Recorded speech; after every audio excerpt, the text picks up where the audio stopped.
I'm convinced that you and I began long before we began. Our prehistory shapes much of who we are, and it's impossible to truly know a person apart from knowing some degree what came before them. It's no different with my friend Moses.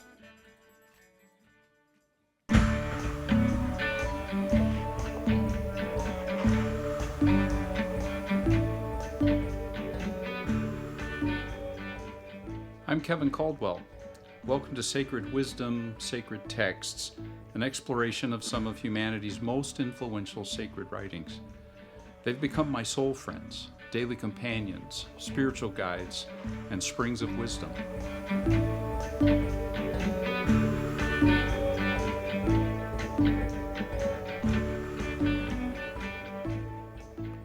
Well, Moses. This is the next friend that I'm going to be introducing in the podcast. He's, of course, one of the most influential figures in three of the major religions of the world, Judaism, Christianity, and Islam. And as a result, he's one of the more influential figures in human history. Even those who may never have read the works that tell his story will have been impacted in some way by his legacy. He was involved in events that many people have heard about, directly or indirectly. Perhaps the most famous of those include the parting of the Red Sea, the encounter at the burning bush, the giving of the Ten Commandments. The latter actually seems especially relevant given that there's a movement in my country during the time that I'm recording this to require the Ten Commandments to be displayed in schools and other public buildings, often backed by the claim that these form the moral framework of the American legal system, and frequently accompanied by the claim that America is a Christian country.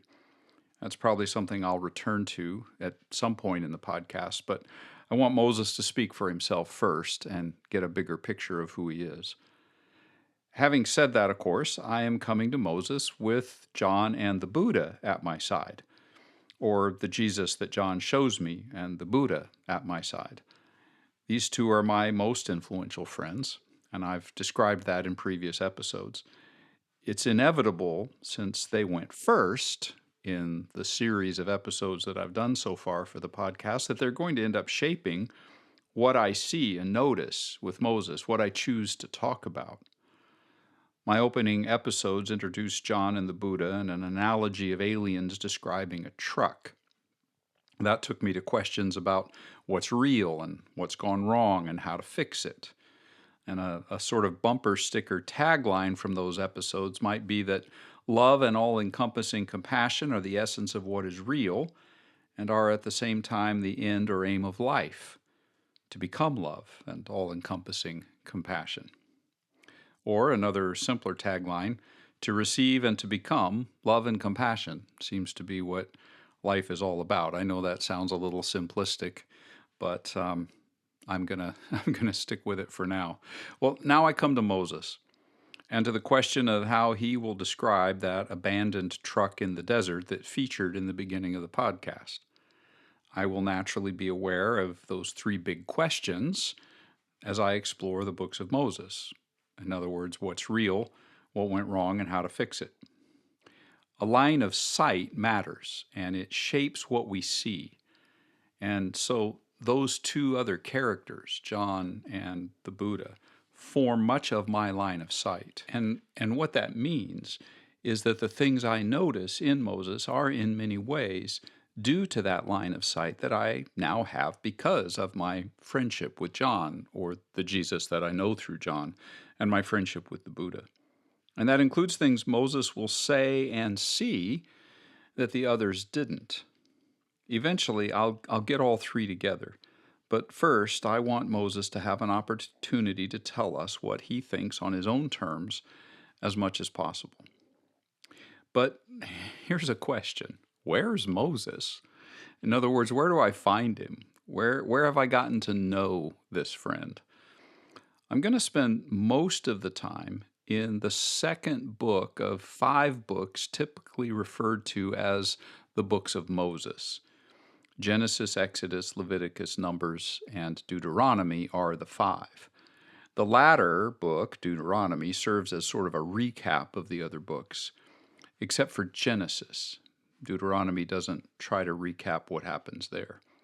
But together, these 5 books are known as the Pentateuch, which comes from the Greek word for 5, pente, and the Greek word for scroll or book, tukos.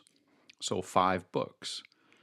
These books cover an epic sweep from the origin stories of the cosmos, including the earth and humanity and various peoples, to a narrower storyline focused especially on the people that descend from Abraham.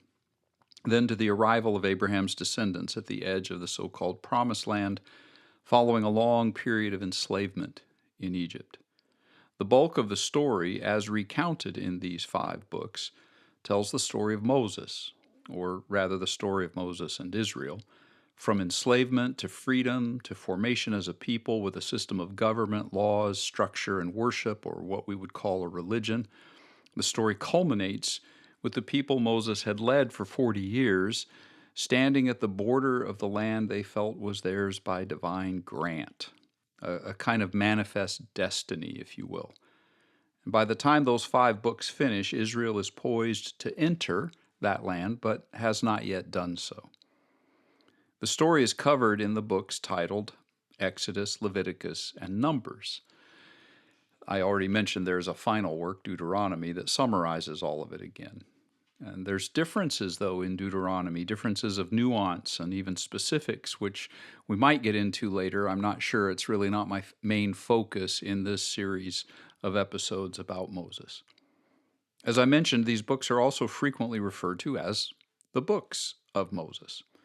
Many people take that to mean that Moses was the author, but that's actually a complicated question. How we answer it affects how we think about it and what it means to meet Moses in these texts, or not. So on one extreme, the view that Moses himself wrote every word of all 5 books is what some mean when they say these are books of Moses. Obviously, such people recognize that there are portions in part of the later, in Numbers, for example, that talks about his death. Another extreme, and just to finalize that point, obviously Moses couldn't have written about his death after he died, so they recognize that other hands had at least some part in telling the story. So that's one extreme, that Moses wrote every word except those about his death. The other extreme is the view that Moses wrote none of it and had no hand in putting these books together. He's a major figure in 4 of the 5 books, and though he's not mentioned in the first book, it sets up the other 4. And so as a result, even people holding this extreme view would still be happy to say that these are the books of Moses. But in between, there's a sort of wide range of hybrid views. And a major reason for rejecting that strict version of extreme number 1 is the evidence of different literary styles, different vocabulary preferences within the text. At least 4 different voices have been identified, woven together in these books. 2 of them are voices that use different terms for God. Yahweh is one and Elohim is another. And in fact, scholars sort of name these sources after those 2, the Yahwist and the Elohist traditions woven together into these books. And then there's another one that's referred to sometimes as the priestly source, because it uses vocabulary and concepts associated with the developments of the later priesthood and seems to be sort of viewing itself there to explain things from the point of view of the priesthood. And then there's a 4th source text, often mentioned, that shares vocabulary and style with developments that took place hundreds of years after the events in Moses' life, and retell those events from that later perspective. This particular set of vocabulary and style has a lot of affinity with Deuteronomy and with the much later prophet Jeremiah, and is sometimes referred to as the Deuteronomist source. Anyway, all of that. These threads aren't just evident in big chunks, as if somebody put a piece of bread here and then a piece of meatloaf over here. They're actually woven into the narrative in ways that make it, on the one hand, easy to tell that they're there, but at the same time very difficult to extricate without destroying the flow of the whole text. They're put together very carefully. And trying to pull them apart is sort of like trying to get gum out of a child's hair without giving them a haircut. What it means is that these 5 books, in fact, have multiple authors.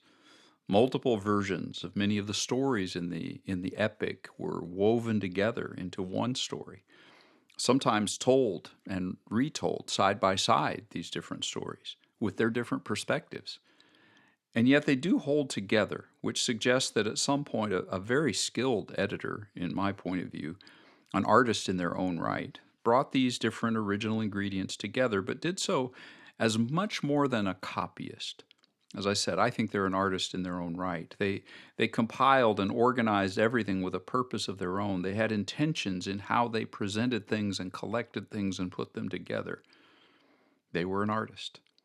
It's a bit like a folk musician, I would say, who works with traditional versions of an old song. Maybe we don't even know the author of the song or the original composer, but a folk musician will often reshape it into their own unique storytelling, perhaps changing the melody, and yet someone listening who might know of the older versions would still see the traditional elements showing up at various points. And yet it's clear that the folk singer has their own take on the song and might be actually aiming it at contemporary issues and not just issues that might have been in the mind of the original composer. Some would argue that this is where Moses made his contribution, that he's the folk singer. And in this case, he's the editor that pulled all these things together. That's one of these hybrid views that I mentioned earlier. And in that sense, people with this view would say that he's the final author. There may be a stage at which he did something like that, I think, but some of the source material is clearly from an era later than his lifetime, which means he really couldn't be the final artist, at least not as I see things. So my own conclusion is that we don't actually know who the final folk singer was, and yet nevertheless, I'm convinced that the final edited version includes an authentic picture of a real man named Moses. And that while we may not have literally the exact things that he said in exactly the way he said them, the report, if you will, is fair in presenting a real picture of his personality, his leadership, his flaws, his failures, his strengths, and his quote-unquote successes. So that's where I say we find him. We do find him in these texts. That's where I've become friends with him. And when I say Moses is my friend, what do I mean? Is it really Moses the man? Or is it these books that are my friends? And what do I think these books are? Meaning, if I say these are, for example, sacred texts, which I often do, what do I mean by that? As to whether my friend is the man or the books, it's a pretty easy answer for me. It's really both and. When I say Moses is my friend, I mean the man these books reveal. But the man is only accessible through these books for me, and so they too are my friend or friends.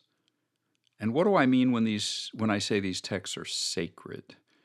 My answer applies actually to all the friends that I have been or will introduce into podcasts, and so it's kind of worth pausing here to try to define this a little bit in ways that I haven't yet.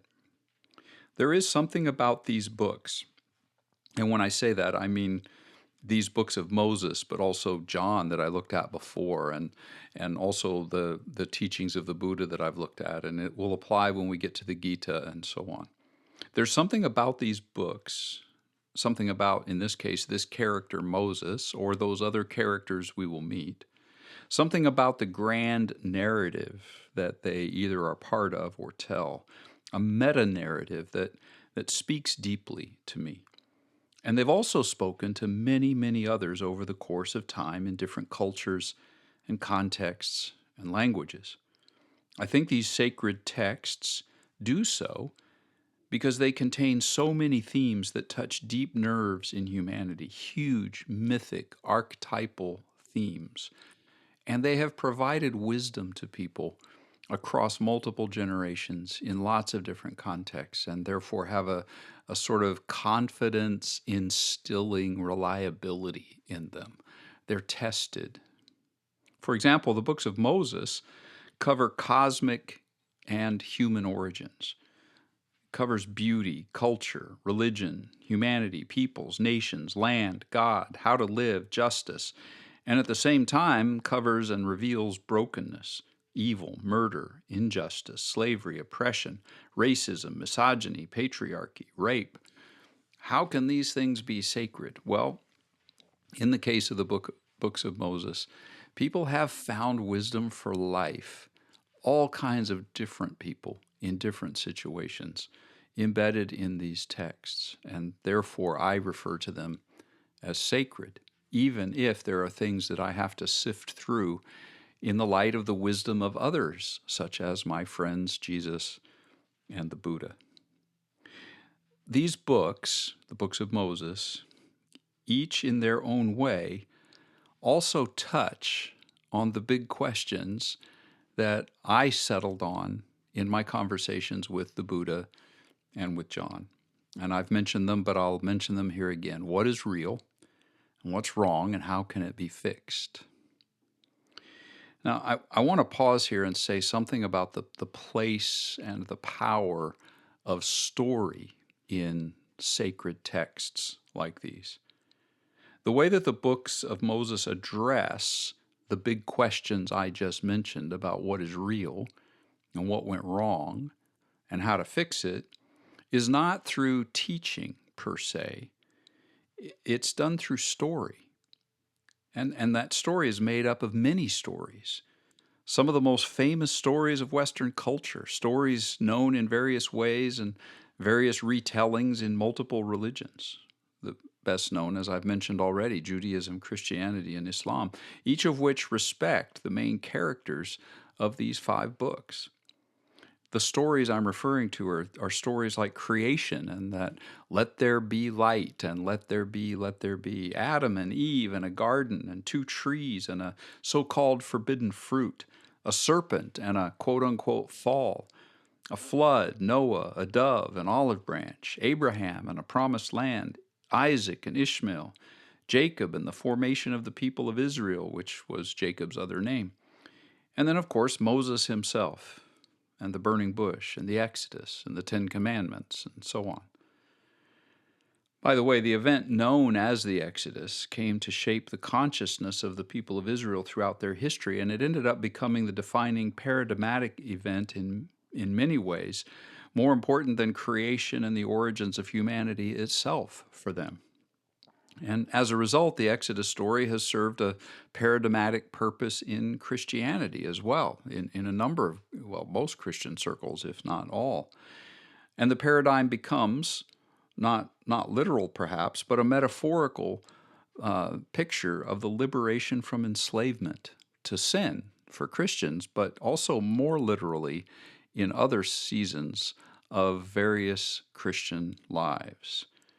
So for reasons that should be obvious, the Exodus story of the liberation of an enslaved people became paradigmatic in a very literal sense of the liberation from enslavement for specific people, such as, for example, in the United States, in the South. In that context, Egypt and Pharaoh become representative of not of some alien religion, as in the case of the story in Exodus, but actually of a very present shared deity that slaves and enslavers held in common as Christians. But the Pharaoh and the oppressors become Christian owners of plantations. They are Egypt and Pharaoh.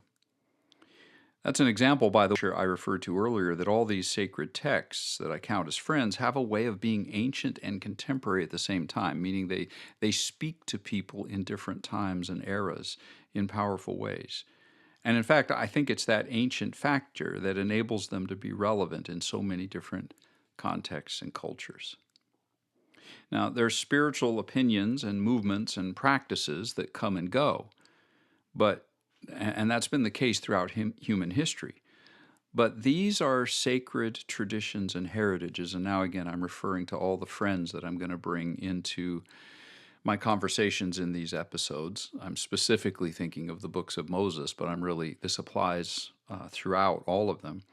There are sacred traditions and heritages that seem to carry something that transcends specific times and seasons and languages and cultures, and are able to sustain human beings and communities over multiple generations in different situations. And they do so as if speaking to us from within our very souls in the specific contemporary times and places of our lives. So Moses, whether you think of him as the literal author or simply as the main figure in a grand epic, is one of those figures, at least for me, and is for many. The stories around him and about him are an example of the resilient spiritual heritages of humanity that I've been speaking about. And this is something I've experienced personally with the books of Moses, and it's one of the reasons I count Moses as my friend. Well, where to start with Moses? There's 5 books of Moses, so how to begin? My plan, just to be transparent, is to focus on the book entitled Exodus. It summarizes the major developments in Moses' life from before his birth, and then to the events that led up to the Exodus, and the Exodus, and then the first years in the wilderness, and then the Exodus, the first years in the wilderness, and the giving of the sacred laws, including the 10 Commandments, the design and construction of a movable place of worship called the tabernacle. All of that is told in the book of Exodus. I'm going to focus, even within Exodus, a little more than narrowly than just the whole book. I'm going to focus more on the earlier chapters. But I'll step outside of that, look at the 10 Commandments, for example, and at portions that speak to the question of how to fix whatever it is that goes wrong in human life. So how does the book of Exodus begin? Let me just get started.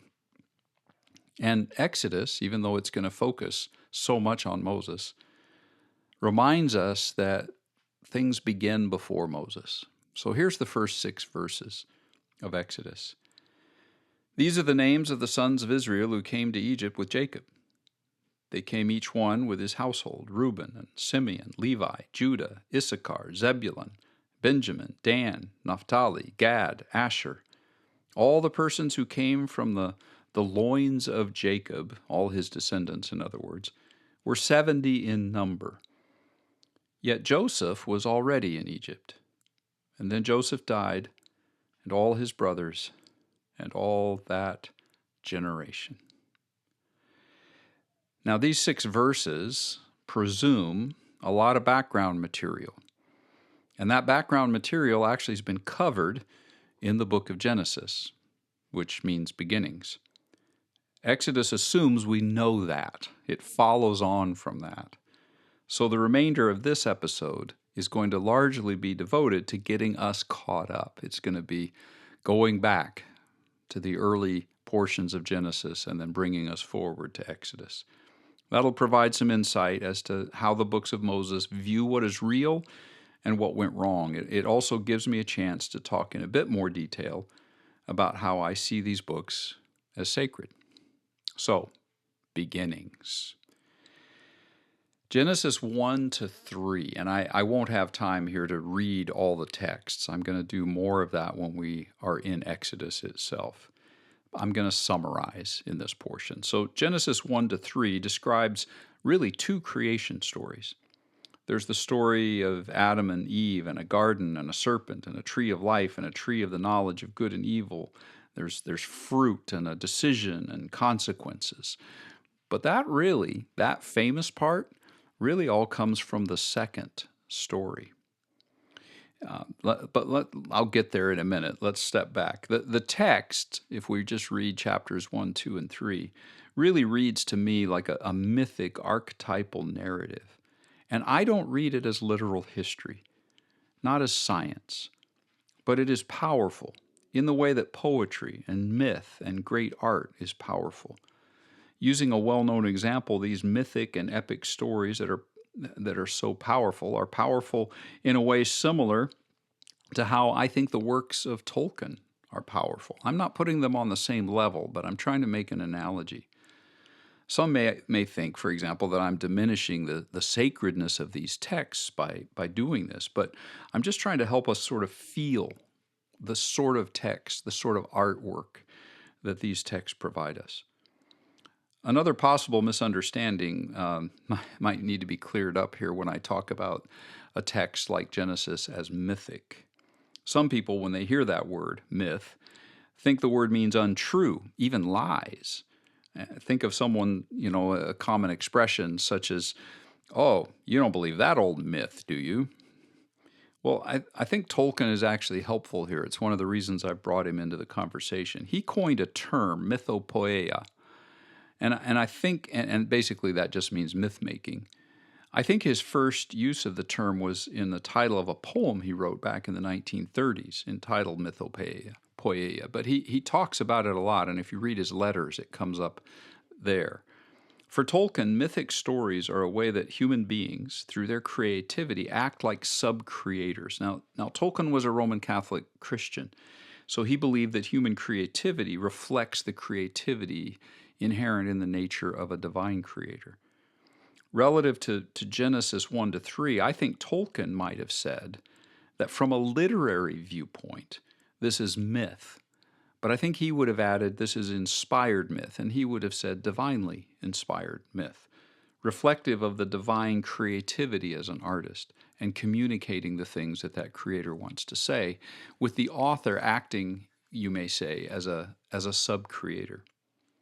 To use my analogy of the aliens and the truck, I think, and just setting aside the idea of inspiration for a moment, and I want to come back to that at some point in talking about these texts, but just setting aside the idea of actual inspiration for a moment, I'm going to use my analogy of the aliens and the truck again. I think Genesis is touching the truck, or the author of Genesis, or authors of Genesis, and the books of Moses for that matter. But they're touching the truck. And so there is an inspiration there, inspired by that inspiration of touching the truck. And as we've seen with John and the Buddha, they go on then to explain that experience. John does, Buddha does, and the authors of the books of Moses are explaining the experience that they've had of touching the truck. And in this case, the way they're explaining it is through mythic storytelling, especially in these early chapters of Genesis. And it's in these first 3 chapters of Genesis that we see the mythic elements such as the formation of the cosmos. And here I will actually quote a portion of Genesis. "In the beginning God created the heavens and the earth. The earth was formless and void, and darkness was over the surface of the deep, the Spirit of God moving over the surface of the waters. Then God said, 'Let there be light,' and there was light. God saw that the light was good, and God separated light from darkness. God called the light day, and the darkness he called night. There was evening, there was morning, one day." The story of Genesis chapter 1 goes on to talk about the origins of human beings. And there's, again, as I referenced before, 2 versions of this story. Here's the version in Genesis 1 of how human beings come on the scene. God said, "Let us make man in our image, according to our likeness, and let them rule over the fish of the sea and the birds of the sky and the cattle and over all the earth and over every creeping thing that creeps on the ground." So God created man in his own image. In the image of God he created him, male and female he created them. God blessed them and said, "Be fruitful and multiply and fill the earth and subdue it, and rule over the fish of the sea and over the birds of the air and over every living thing that moves on the ground." So that's one version of how human beings came on the scene. But there's another version told in Genesis 2, and it goes like this. "Then the Lord God formed man of dust from the ground and breathed into his nostrils the breath of life, and man became a living being. The Lord God planted a garden to the east in Eden, and he placed the man there whom he had formed. And the Lord God took the man and put him into the Garden of Eden to cultivate it and to keep it. And the Lord said, 'It's not good for man to be alone. I'll make him a helper, suitable, fit, in keeping with him.' Out of the ground the Lord God formed every beast of the field and bird of the sky, and brought them to the man to see what he would call them. And whatever the man called a living creature, that was its name. And the man gave names to all the cattle, and the birds of the sky, and every beast of the field. But for Adam there was not found a helper. So the Lord God caused a deep sleep to fall on the man, and he slept. God took one of his ribs and closed up the flesh, and God fashioned into a woman the rib which he had taken from man and brought her to the man. Now, one of the things that the first story tells us about the nature of humanity, according to the books of Moses, is that humans are living icons of the divine, made in God's image. The scene portrays humans as, in a very real sense, the idols placed by God's own hand in the temple of the created world, which means that humans are God's way of displaying what God is like. That's part of what's happening in that narrative, that great mythic archetypal narrative. The second story reads a little more personally, anthropomorphically, humanly. Humans are given names, Adam and Eve, not just referred to as man and woman. Names, though, which refer to all humanity. And so this shows us that these two are archetypal humans, made from the earth itself and made from one another. There's a suggestion of a profound interconnection between and with everything. Even the fact that God breathed his own life into Adam. There's an interconnection with the divine, interconnection between humans, interconnection with all of creation that isn't spoken of in the first story. So, there's also another subtle difference in these two texts that I want to bring out. It has to do with this interconnection with everything. Genesis 1 speaks of a particular relationship between humanity and creation. And the words used for that relationship are words like subdue and rule and manage. In Genesis 2, there's a different relationship described. First, we come from it, but second, our role is to tend it, to care for it, to nurture it. I think I'm mentioning this because I think it's really relevant today. That former viewpoint can be and has been taken to mean that humans are free to dominate nature. It is ours to subdue and control. And that's been a theme in much of Western Protestant and especially more recent evangelical Protestant thinking about creation. Now, there are people who differ in all those schools of Christianity who take a much more eco-friendly, I would say, approach. But this is a way of thinking that has been pretty dominant in Christian circles. Creation and nature is something to be ruled, something we're in charge of. Genesis 2, however, speaks of gardening, tending, caring, in a more interconnected sense of relationship to the creation. And that theme seems to me to have powerful practical importance today as we wrestle with questions about environmental care, climate change, global warming, water, air, earth. All of the above speaks directly to the question as well, what's real? And in the viewpoint of Genesis and the authors of Genesis, the viewpoint of the books of Moses, there is an active, designing, creating divine being and a world that has been created by that being that is filled with blessing and verdancy, life.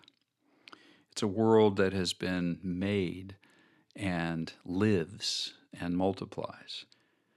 Now, this is going to be something to discuss further when we get John and the Buddha and Moses all in the same room, because if you've listened to those episodes, you know that John and the Buddha have some different ideas about this. However, I want to point to one other distinction in the two stories. The creation story in Genesis 1 has no hint of anything going wrong. It ends, in fact, early in chapter 2 of Genesis with a sense of completeness and therefore of rest. Everything gets made, God rests and sets apart the seventh day as a day of rest. End of story, at least in that version. But the story of Genesis 2 and 3 make it very clear that some sort of a fracture happened. Something went wrong. And it's clear from the vocabulary and style of Genesis 1 and Genesis 2 and 3 that this is a case where two different pre-existing stories got put together side by side. And so in their present form, we need to read them together, but understanding that these were originally two different ways of looking at things, I think is also really helpful. It's also one of the things I really appreciate about the Old Testament. It doesn't try to smooth that over or hide it. It doesn't try to pretend that this is all one thing. Here they are, side by side. Deal with it. I really appreciate the transparency and integrity of that.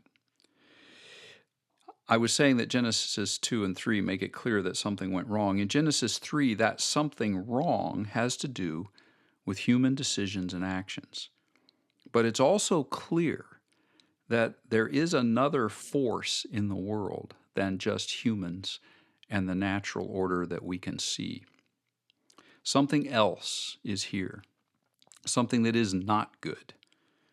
And it's something wily, something deceitful, something clever and highly intelligent, represented by the serpent. By the end of Genesis 3, the text has painted a picture of human and cosmic reality, the reality that we actually are estranged from our original state of verdant, unashamed harmony with ourselves, with the environment, and with the divine. The fracture, the something wrong, happened because of, the text tells us, eating from a forbidden tree. And let me here touch on those two trees. Two are singled out in the story: a tree of life, which we were not forbidden to eat, and a tree of knowledge, i.e., knowledge of good and evil. That second tree represents the experiential knowing of the realities and distinctions of evil. The trees have, I think, mythic elements. Again, I don't read this as literal, but I think it's telling us a powerful truth through myth about ourselves and about our life. Tree of life. By singling this out, there seems to be a suggestion that in addition to being in a state of harmony, surrounded by everything needed for living, we were also originally created with access to a source of life, capital L. Living and life. A sense that there's a difference between just being alive, living, and having life. And the other tree suggests that we were created with the capacity to pursue direct experiential knowledge of evil as a reality. Prior to this, everything was called good except for Adam being alone. Humans in our original state, according to the story, were surrounded by good with access to life. And that implies that the emphasis in naming the tree good and evil is an emphasis on knowing the evil, because everything else was already good. Evil as a distinct reality. And humans were given the capacity for that experience and the free will to decide whether or not to do so. And we did so. The rest of the story tells us that. We all do so. The rest of our story tells us that.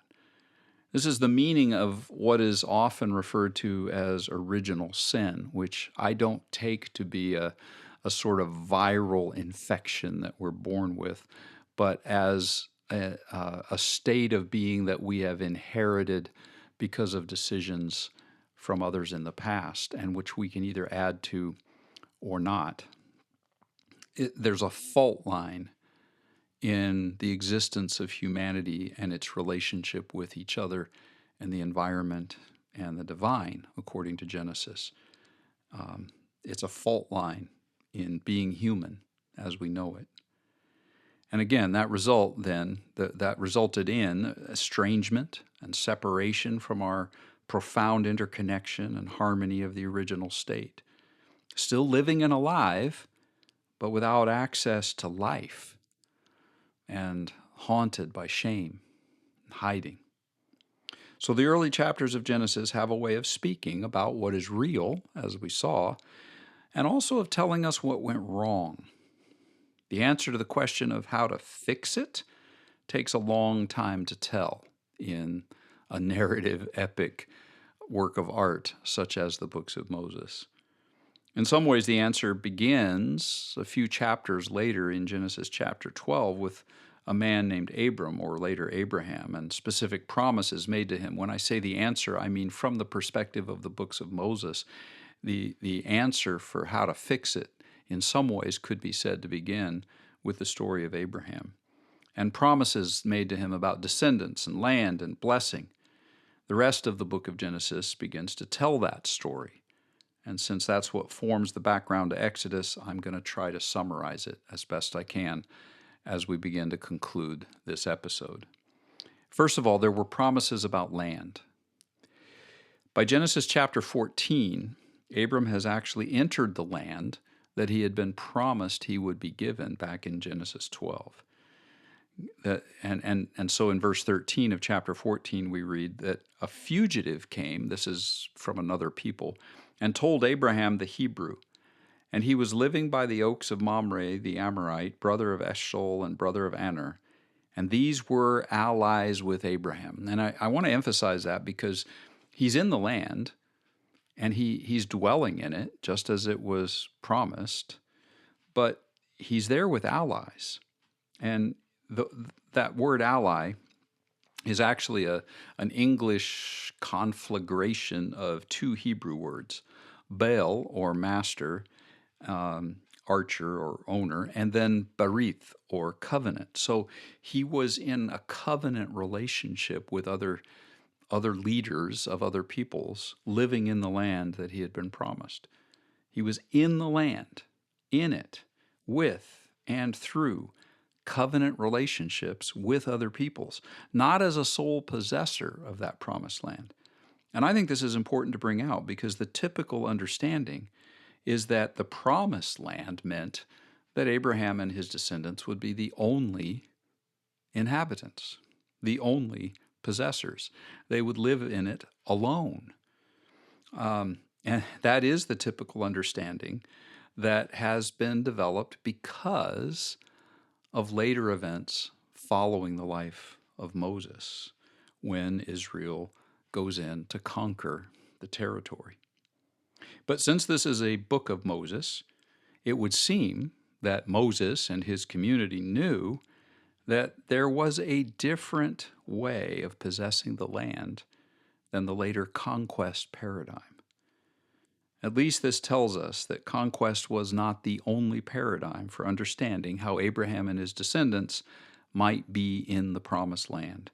And as I said, I think that seems extremely relevant today as we look at the land of Israel and Palestine. But the promise included more than land. It included descendants. Abram had been told that he would have a lot of them, but he died having not seen much. In fact, he had one son from both himself and his wife Sarah, and another son from himself and a servant woman named Hagar. But he had an experience during his life, the result of which was a conviction that not only had God spoken to him about numbers of descendants, but also the future that those descendants would experience. And this is really relevant in setting up the events of the Exodus. So Genesis 15, verses 12 to 16 said, "When the sun was going down, a deep sleep fell upon Abram, and behold, terror and darkness fell upon him. And God said to him, Know for certain your descendants will be strangers in a land that is not theirs. They will be enslaved and oppressed for 400 years. But I will also judge the nation whom they serve, and afterward they will come out with many possessions." In 3 short verses, Abram's experience forecast 400 years of history, events that would take place leading up to the opening lines of the book of Exodus and set the stage for my friend Moses to appear on the scene. Now, in between Genesis 15 and the start of Exodus, there are stories of parental favoritism, ensuing jealousy, a young brother sold into slavery by his siblings. And that brother is Joseph, who ends up in Egypt, serves in Pharaoh's house, is falsely accused of rape when rejecting Pharaoh's wife's advances, imprisoned, where he's eventually discovered to be a dream interpreter, which is what again eventually gets him back into the court of Pharaoh, where he predicts a famine, which ends up saving Egypt, and serendipitously also proves rescue for his starving family who come to Egypt seeking food. That sequence of stories culminates in Joseph's famous reconciliation with his family that some of you may have heard about, in which he says to his brothers, "You meant it all for evil, selling me into slavery, and I ended up in Egypt," for example, "but God intended this for good." And so the people of Israel are in Egypt at the end of Genesis. And then we come to the opening verses of Exodus. And I read these opening verses near the beginning of our episode, but here they are again, the first 6 verses of Exodus chapter 1. Now these are the names of the sons of Israel who came to Egypt with Jacob. They came each with his household: Reuben, Simeon, Levi, Judah, Issachar, Zebulun, Benjamin, Dan, Naphtali, Gad, and Asher. All the persons who came from the loins of Jacob were 70 in number. Joseph was already in Egypt. Then Joseph died, and all his brothers, and all that generation. And then we get to verse 7. And the sons of Israel were fruitful and increased greatly and multiplied and became exceedingly mighty, so that the land was filled with them. The people of Israel are foreigners, as the book of Exodus opens, but they enjoy peace. They're thriving. We will soon see this describes the high point of their experience in Egypt, verse 7. Verse 7 brings us right to the crest of a great wave that seems full of life and goodness and promise, but that wave is about to crash. And that happens beginning with verse 8, which we will get to next time.